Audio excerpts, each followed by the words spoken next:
Hay personas que pueden tener la sensación de que esto de la oratoria es algo puramente académico o una disciplina dedicada a las competiciones de debate universitario. Pero la realidad es que la oratoria y la retórica es algo de lo que nadie podemos escapar y algo que nos influye más de lo que parece en nuestro día a día. Por eso a lo largo de los siglos esta disciplina ha suscitado el interés de la clase política y de los núcleos de poder.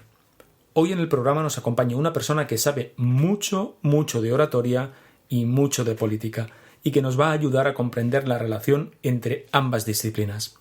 Esto es, créeme lo que te digo, episodio 70.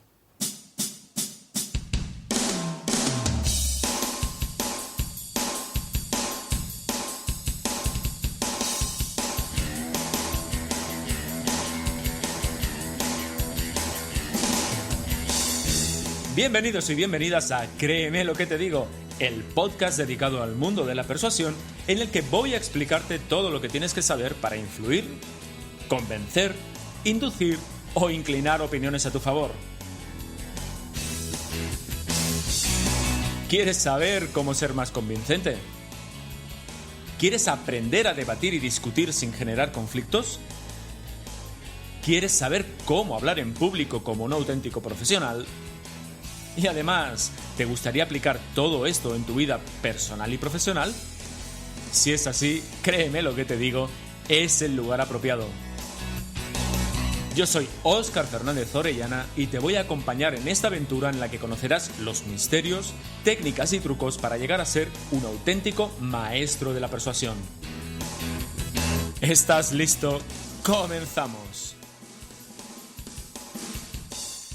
Bienvenidos al capítulo 70 de Créeme lo que te digo, el podcast en el que tratamos todas aquellas cuestiones relativas al mundo de la persuasión, el hablar en público y en general, ya lo sabes, a las habilidades comunicativas necesarias para influir e impactar en los demás. Hoy tenemos un programa muy especial porque contamos con un invitado que me hace mucha ilusión que esté en el programa, porque además de que somos amigos, bueno, pues compartimos la pasión por la oratoria, entre otras cosas. Ya sabéis que las personas que se acercan al programa no lo hacen porque sean amigas mías, no, sino porque tienen muchas cosas que decir, muchas cosas que aportar en el ámbito o en este ámbito de la comunicación que tanto nos gusta. Y en este caso, cuando os presente a nuestro invitado, vas a comprobar que sí o sí tenía que pasar por el programa.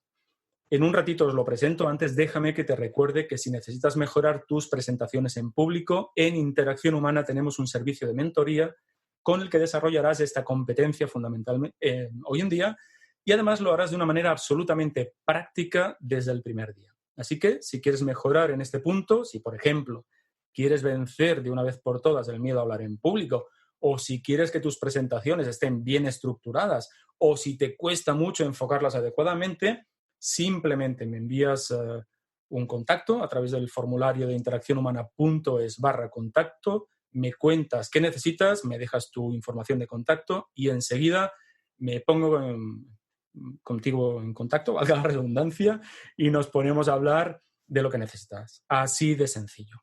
Y hablando de oratoria, te decía que las personas que se acercan a Créeme lo que te digo tienen muchas cosas que decir, muy interesantes, y nuestro invitado de hoy te aseguro que si de algo sabe es de cómo decir las cosas.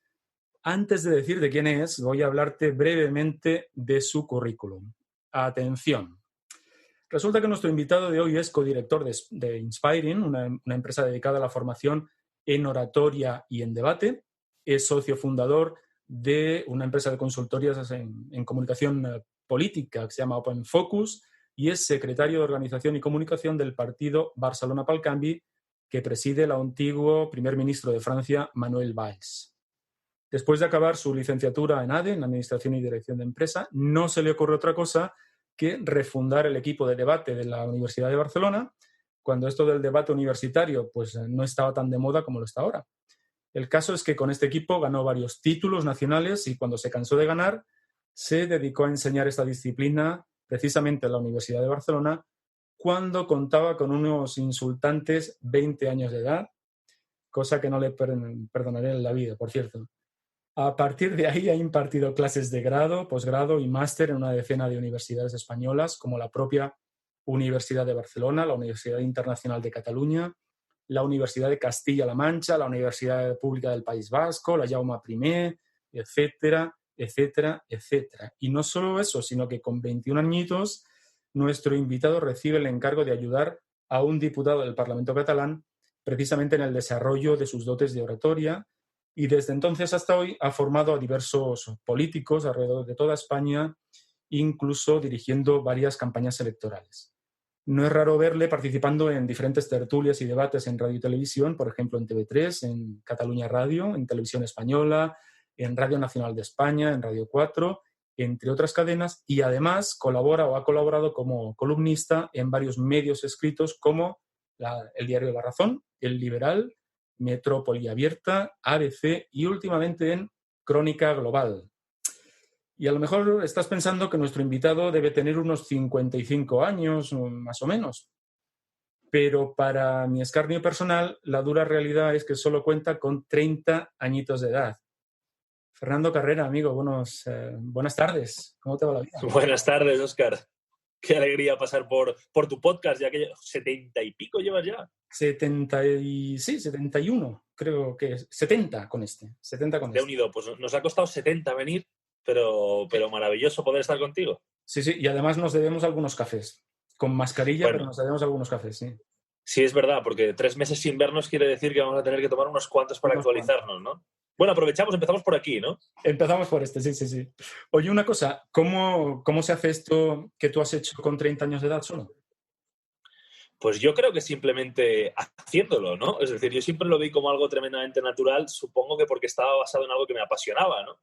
Yo empecé a estudiar ADE, tú sabes la frase esta, ¿no? De quien vale y quien no para ADE. Bueno, pues yo me metí allí porque me interesaba la economía, pensé que iba a ser una gran pasión para mí, pero la verdad es que a las 2 o 3 semanas me di cuenta que, bueno, estaba bien, pero que yo consideraba que estaba bien porque me daba herramientas para discutir, ¿no? Era como, bueno, ahora sé más cosas para poder discutir.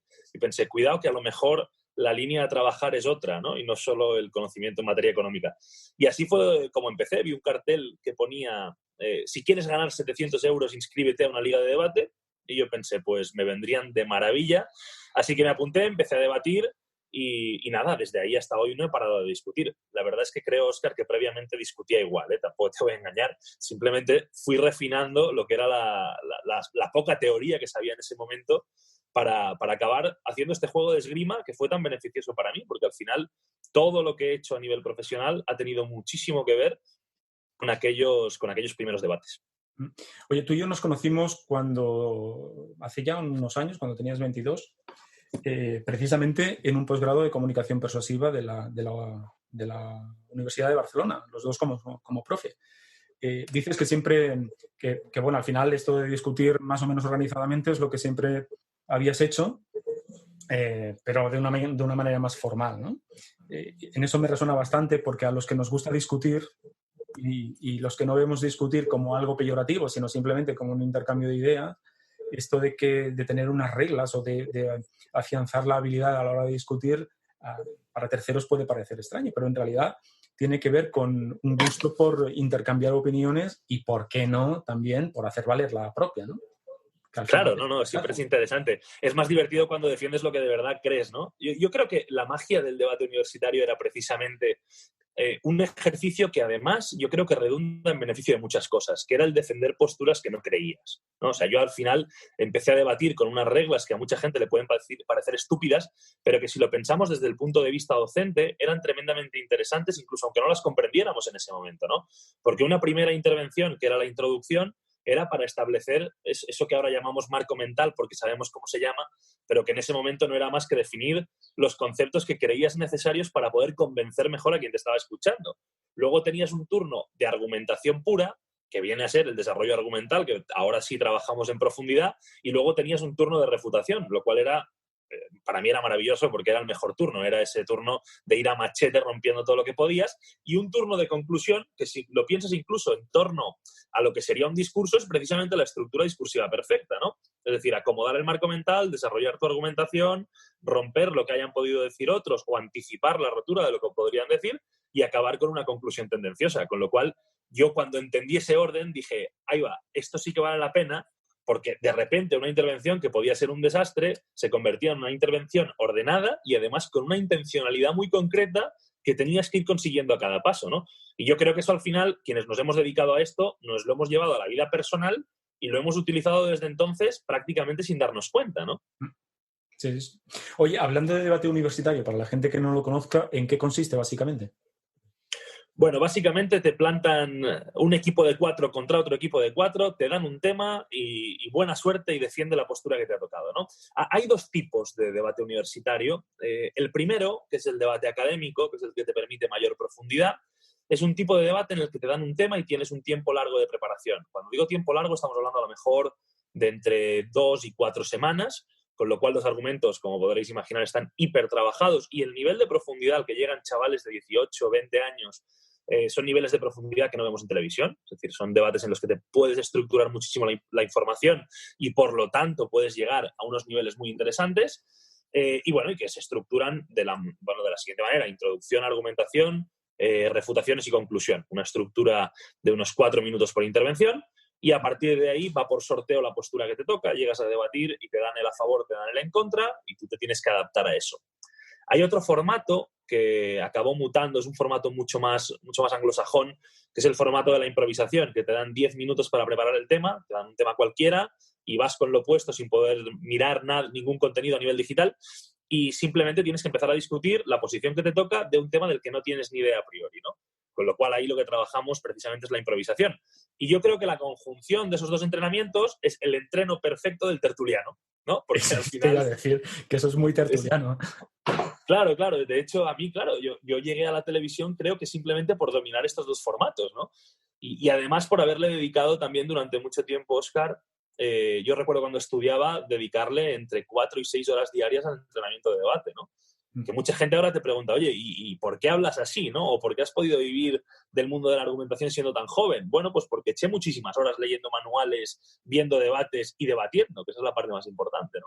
Con lo cual eso hizo acumular una práctica que luego al ir a las tertulias, pues la cosa era más cómoda. Claro. Hay que decir una cosa, y es que en el debate académico tú no sabes qué postura vas a defender hasta momentos antes de comenzar. Sí, exacto. De hecho, hasta el momento justo de empezar. Se reparten las posturas y empieza el debate automáticamente. Sí que es verdad que como llevas las dos preparadas, pues a priori te da exactamente igual cuál te toque. Aunque es verdad que por el sesgo, ¿no?, de lo que cada uno creemos de verdad sobre un tema, cada uno tiene preferencias por la temática que te va a tocar. Pero es verdad, Óscar, que en esta preparación hay una cosa que para mí es fundamental y es que te permite entender por qué hay gente que cree lo contrario a lo que tú crees en la vida real y por qué tiene sentido que lo crean. Que este para mí es el punto que hace que el debate permita, y no me quiero tampoco ir demasiado, pero permita generar, yo creo que generaciones mejor preparadas en un valor fundamental, que a mí no me gusta llamarlo tolerancia, porque creo que la tolerancia es, ¿no?, tú simplemente toleras algo que está por debajo de ti porque tú estás por encima, sino que está formando a generaciones mucho más respetuosas con la ideología o las ideas de los demás, ¿no?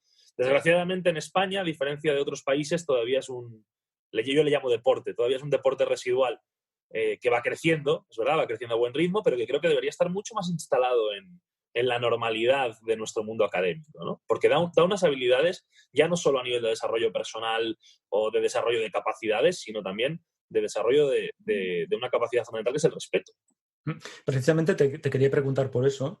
Hay veces que esto de la oratoria o la retórica, el uso del lenguaje para convencer, pues está circunscrito, como estamos hablando, ¿no?, a un deporte, una contienda universitaria, pero pocas veces pensamos que esto al final es trasladable al mundo profesional. Entonces, te quería preguntar, ¿qué crees que puede aportarle a un profesional de cualquier ramo, de cualquier sector, el conocer estas artes? Mira, el debate yo creo que da muchas cosas, pero la primera y para mí la más importante, te da una capacidad de anticipación increíble. Es decir, eres capaz de estar hablando con alguien o de estar discutiendo, intento evitar el término porque sé que hay gente que no le gusta, ¿no? Pero en el fondo tú puedes estar confrontando con alguien y al haber trabajado muchísimo la herramienta del debate, ser capaz de anticipar muchísimas de las objeciones que te van a trasladar. Y esa capacidad de anticipación bien entrenada, que no es lo mismo que llevarla listada, ¿no? Es una especie de olfato que se desarrolla cuando llevas mucho tiempo debatiendo. Yo creo que solo se puede desarrollar en ese terreno. No hay otro para desarrollar la anticipación de esta manera. Hay otro punto que para mí es fundamental, que es la capacidad de ser muy consciente de que uno es lo suficientemente capaz como para hablar con cualquiera.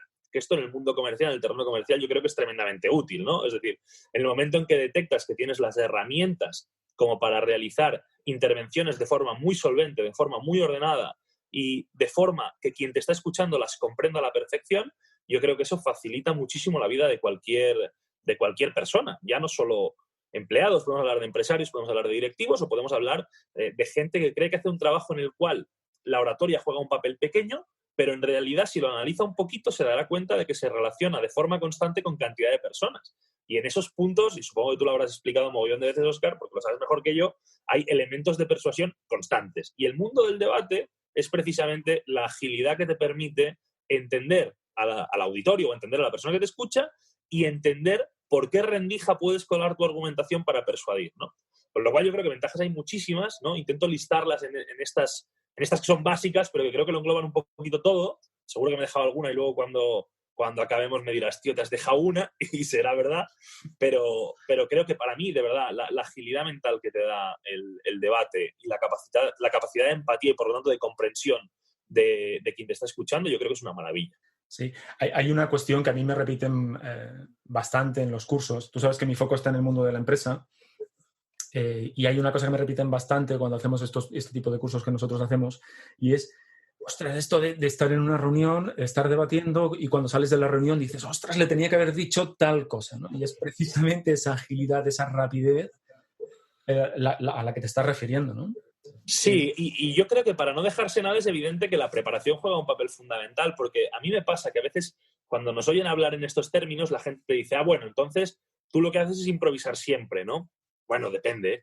La mejor improvisación en un debate es la que no existe porque lo llevas todo controlado y parametrizado, ¿no? Aunque es verdad que la gente tiende a llamar improvisación a la agilidad para relacionar conceptos, que no tiene nada que ver.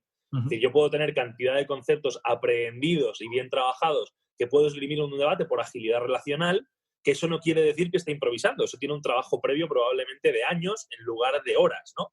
Pero la gente tiende a creer que cuando es esa actividad relacional no guarda relación con la preparación y es mentira. Yo siempre he dicho que yo llevo preparándome para debatir pues desde los 18 como mínimo que tomé conciencia de que me preparaba, pues llevo cantidad de años preparándome para lo que estoy haciendo ahora, ¿no? Y espero de aquí a 20 años tener una capacidad relacional muchísimo mejor de la que tengo ahora mismo, ¿no? Con lo cual esto, al ser acumulativo, no es un trabajo que pueda hacer la gente en una semana y decir, bueno, ya está, ya soy una máquina del debate. No, no lo eres. Es decir, necesitas seguir trabajando y acumulando conocimientos.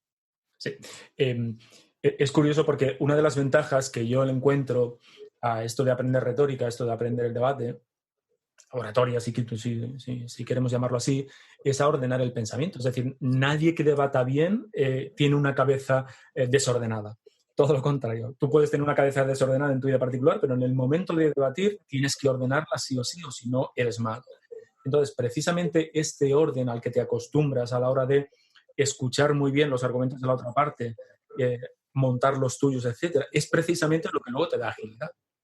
Claro, hay un tema ahí, Óscar, que a mí me cuesta mucho explicar a la gente, me cuesta especialmente con candidatos políticos, que sabes que es la parte que más me divierte, que es entender las esencias, ¿no? Es decir, yo entiendo la argumentación como un paquete en el que hay un punto de esencia y luego hay cantidad de cosas que lo rodean, que es más circunstancial o que no es tan importante, ¿no? Entonces, cuando tú comprendes exactamente la esencia de una argumentación, y podríamos llamarle con el nombre que quieras, ¿no? Mientras cumpla este parámetro, cuando tú comprendes esa esencia, te es muy fácil estructurarte, porque todo lo haces pivotar en torno a ese eje, ¿no? Y hay muchas veces que la gente simplemente argumenta porque repite pues una frase o una argumentación que ha escuchado, pero no ha entendido cuál es la esencia y, por lo tanto, es incapaz de discutirla. Y este es el gran qué. O sea, tú puedes repetir como un lorito argumentación, pero lo que no puedes es ser capaz, ¿no?, de defender los flancos si no has entendido la esencia de lo que defiendes. Y eso es un error que yo me encuentro muchísimo. Yo lo suelo explicar de manera diferente a ti, pero a ver si te resuena. Es decir, cuando tienes cierto dominio de este tipo de cuestiones, cuando la otra persona está hablando, primero tú ya te has preparado lo que tienes que decir, etcétera, ¿no?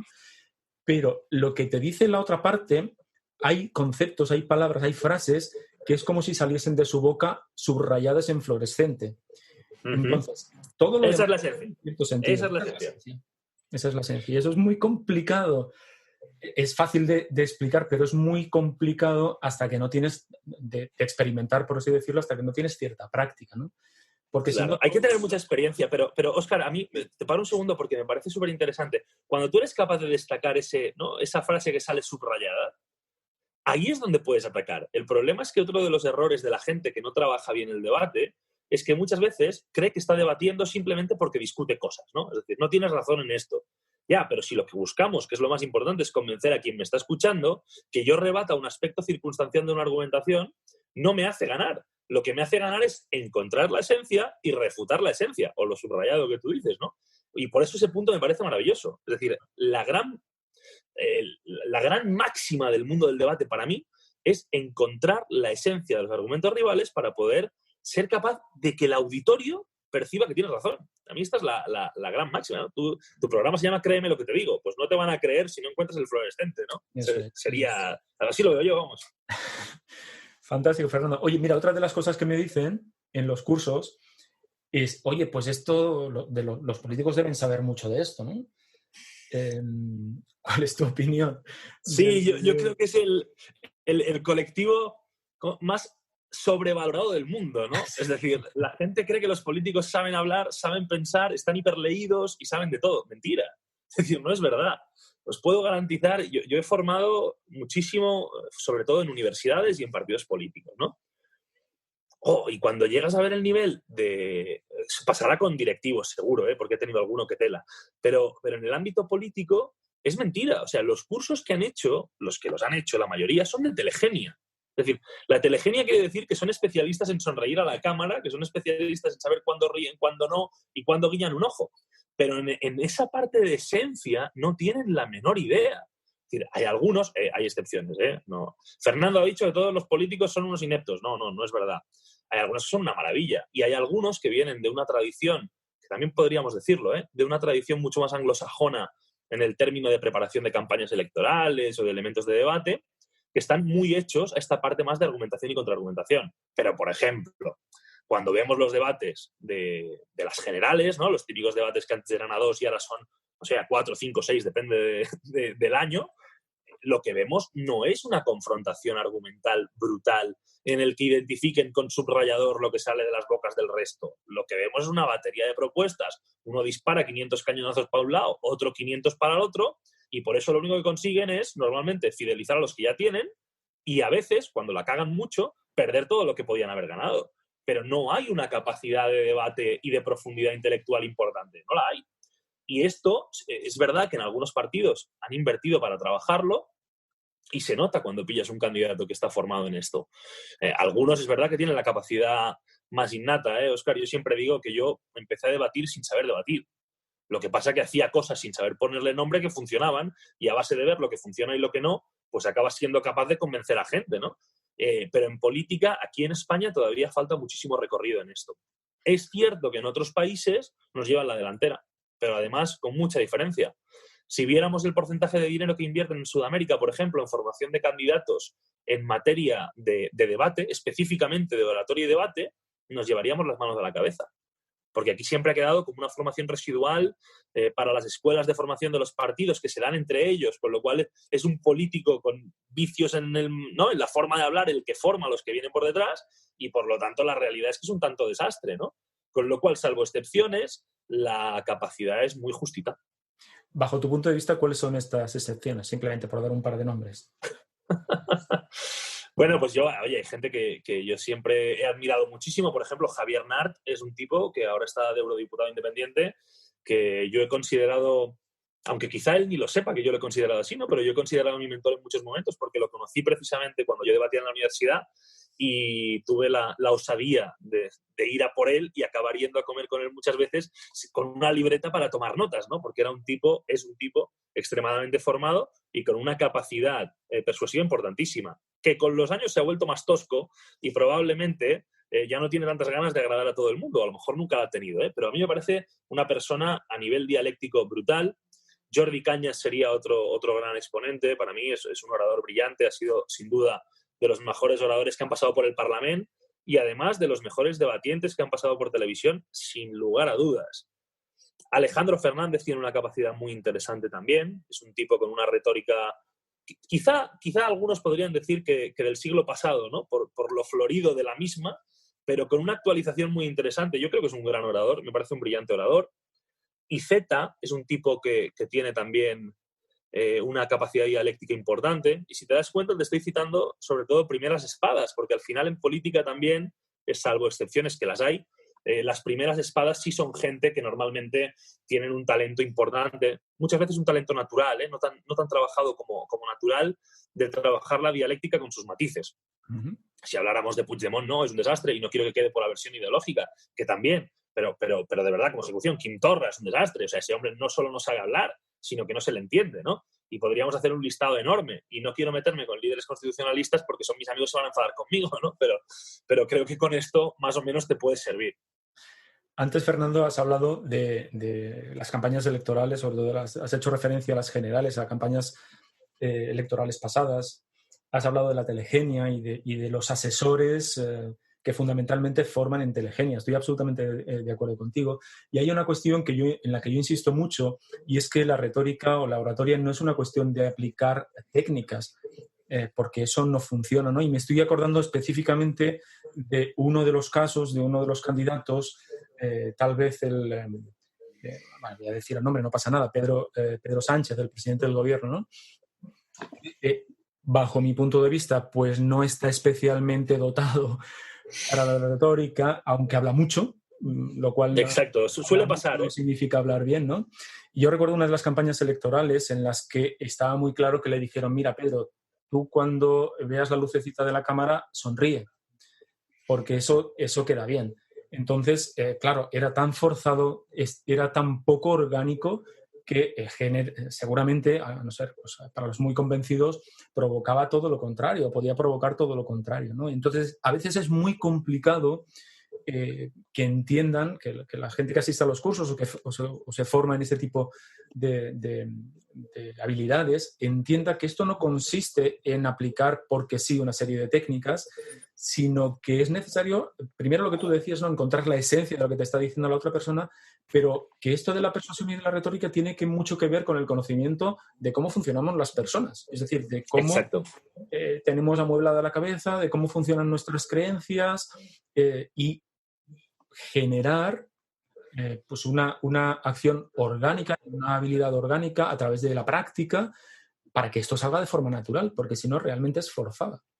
Claro, el problema de esto es que requiere tiempo. Es decir, el problema de esto es que no es hago una formación de 8 horas una vez y me olvido. Y que normalmente lo que requiere es el seguimiento por parte de una persona que te conozca, ¿no? Es decir, no es lo mismo para trabajar para un candidato, ahora pienso en temas políticos, que no conoces que para un candidato que conoces. Es totalmente distinto. Yo, por ejemplo, te pongo un caso concreto, ¿sí? Yo dirigí una campaña en el norte de España, de una comunidad autónoma de allí, y trabajé primero, hice una formación en dirección de campañas electorales para todo el equipo y ahí conocí al candidato, eso es una formación de varios días, y al conocer al candidato vi que era un candidato joven y con una potencialidad importante. Al acabar esa formación me pidió que trabajara con él para la campaña electoral, le dirigí la campaña electoral, pero sobre todo me quise encargar de una cosa, del día del debate. Porque para mí el día del debate a nivel de campaña era un candidato poco conocido, con lo cual nos la estábamos jugando a todas, y el objetivo era que las noticias que salieran en prensa escrita al día siguiente pusieran de alguna manera al candidato en el foco. ¿Y cómo lo conseguimos? Lo conseguimos haciendo un trabajo bastante heavy con gente de su equipo, porque esto no puede hacerlo uno solo, identificando lo que eran las esencias programáticas de los partidos con los que estábamos compitiendo, porque aquí hay que diferenciar, teníamos polarizadores y competidores. Un polarizador es aquel elemento que te permite confrontar sabiendo que no vas a restarle ni un voto para ti, pero que te va a permitir ganarle votos al resto, ¿sí? Identificamos bien los polarizadores, identificamos los competidores, que eran a por los que íbamos, e identificamos las esencias de la argumentación que iba a venir. De manera que, diciéndole a una persona, cualquiera que sea medio avispada, cuáles son las esencias, se las estás identificando ya, cuando las oye salir, ya sabe que tiene que ir a morder. Y que tiene que ir a morder eso y no otra cosa, ¿no? Por ligarlo con lo de atrás. Y eso nos permitió precisamente que brillara muchísimo el candidato, y esto también es mérito del candidato porque el tío se lo ocurrió, ¿no? Pero en el trabajo previo fuimos directamente a esas esencias de las que hablábamos antes. Y eso te permite no ir dándole, por ejemplo, formaciones del estilo cuando el pilotito se encienda sonríe, ¿no? Porque eso no era lo importante, sino que lo importante para nosotros era captar las esencias y que la gente percibiera que era un tipo ágil y que era capaz de detectar cosas. Claro, si tú en lugar de eso, en la campaña electoral, lo que haces es una formación sobre la argumentación descriptiva funciona de este modo, la argumentación no sé qué, tal, eso no te acaba funcionando, ¿no? Con lo cual yo creo que ahí también es cosa también de los formadores, y aquí me voy a quejar un poco del intrusismo laboral, ¿no? Cuando te encuentras a gente que no ha debatido en la vida, ¿no? Que no tiene ni idea, pero que han leído 3 libros de autoayuda y montan cursos y se hacen vídeos muy chulos, ¿no? Pero te van a vomitar pues simplemente unas máximas, ¿no? Que es lo que tú decías antes. No vale con truquitos, ¿no? No vale con cuando vayas a argumentar, estructura la información así. No, no es eso. Es decir, hay algo que va muchísimo más allá. Y para eso el formador tiene que tener la capacidad, creo, de haber mamado muchísimo debate y de tener muy interiorizado todos estos temas que estamos hablando para después, si tiene que ser de forma rápida, porque no hay tiempo para una formación muy larga, entrar directamente a los puntos que le sirven a la persona que te está contratando, ¿no? Y si uno quiere formarse para poder hacer eso, lo que tiene que hacer es debatir una barbaridad. Porque no es lo mismo ver debatir que debatir, no tiene nada que ver. Okay. Con lo cual, bueno, quizá me he llevado la pregunta un poquito muy así, ¿no? Pero yo creo que es muy importante todo esto. Porque al final la forma, ¿no? El modo en el que formamos en debate condiciona muchísimo. Y hay que entender que uno no va a ser un genio en debate si no le destina mogollón de horas, ¿no? No, y además eso tiene mucho que ver con otra de las cosas que yo cuento a menudo con relación a cualquier tipo de habilidad. Una cosa es entender la habilidad y otra cosa es hacerla. Son procesos neurológicos distintos, y ahora barro para mi casa, barro para la psicología. Son procesos neurológicos diferentes, son caminos neuronales distintos. Entonces, en algún punto te puede ser útil entender lo que estás haciendo, no te digo que no. De hecho, hay muchos casos en los que es útil, pero si eso no lo pasas por la práctica y por los errores, luego el análisis de esos errores realmente no vas a generar la habilidad, pero de oratoria o de cualquier otra cosa, ¿no? Claro. Entonces, hay veces que sí que es verdad que el tiempo, las empresas, insisto que yo pongo el foco en el mundo de las empresas, te piden formaciones cada vez más puntuales, más cortitas, pero es un camino que es ineludible si realmente quieres desarrollar cualquier tipo de habilidad. La práctica, y no solo la práctica, sino alguien que te dé un buen feedback a partir de la práctica, porque puedes hacer mucha práctica y equivocarte reiteradamente y no corregir. Claro, bueno, esta es otra, ¿no? La cantidad de formaciones que se basan única y exclusivamente en practicar una serie de tips, ¿no? Que es algo así como ver un vídeo en YouTube y repetir lo que te está diciendo, ¿no? Estas famosas prácticas frente al espejo. Yo creo también que a veces se nos va un poco la olla, y perdona que lo diga así, con el tema de los tiempos, ¿no? Porque te piden milagros en 4 horas o en 8 horas. Bueno, pues no, pues para esto yo he tenido que destinar muchísimas más, y por lo tanto tú no lo vas a dominar en 8 horas, porque aunque seas más listo que yo, que seguro que lo eres, es imposible, es técnicamente imposible, ¿no? Yo siempre me fijo mucho en aquello que decían de la cantidad de horas que necesita alguien para hacerse experto en algo, ¿no? Decían que para ser un violinista experto necesitabas no sé cuántas horas, o sea, 200, 2000, no lo sé. 10.000 decían. 10.000, bueno, pues yo no sé, a lo mejor yo llevo hablando 10.000 horas o no y todavía tengo margen, ¿no? Que esto sería lo que me gustaría creer. Pero sí que es verdad que creo que estamos reduciendo muchísimo los tiempos de formación, y eso es un problema. Es decir, no se puede pretender dominar una habilidad con una exposición de 4 horas en toda tu vida, ¿no? O con una serie de tips. Yo creo que la profundidad que requiere la oratoria y el debate, como mínimo al nivel al que a mí me gusta llevarlo, va muchísimo más allá.